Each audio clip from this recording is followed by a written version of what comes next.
kabungis, welcome back again to another vlog. For today's video, kalye survey tayo dito sa Caloocan Barangay, Barangay 14. Kaya abangan nyo ang ating mga upload. Dito, 14 tayo, Caloocan City. Sino ang pambato mo sa Kongreso? And kuya, ito po yung pagpipilian. Na-interview na natin si kuya, pero tanongin natin kung sino ang kanyang kongresista. Si Congressman Mitch Kaayon. Salamat po kuya. Tanongin natin si tatay, sino ang pambato niya bilang kongresista. Tay, sino po? Pili po kayo. Ayan, si Congresswoman Mitch Kaayon. Bakit tay? Subok na yan eh. Subok na. Salamat tatay. Tanong tayo kung sino ang pambatong kongresista nila. Boss, ikaw po. Sino po ang kongresista niya? Ayan, Congresswoman Mitch Kaayon. Salamat boss. Kayo po boss. Kahit turo nyo lang po kung sino ang inyong pambato. Boss ikaw.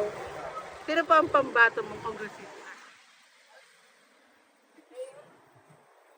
Sir Egay Erice yung kay boss. Ikaw boss.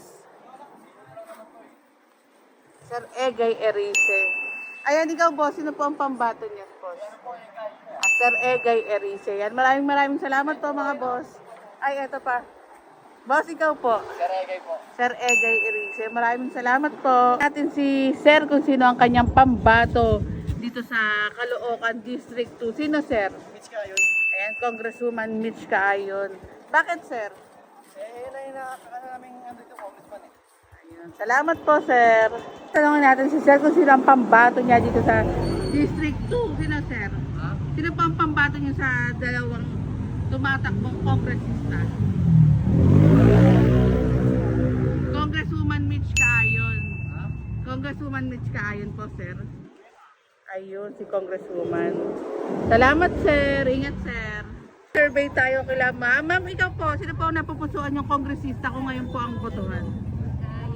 Ayan, Congresswoman Mitch Kaayon. Salamat, ma'am.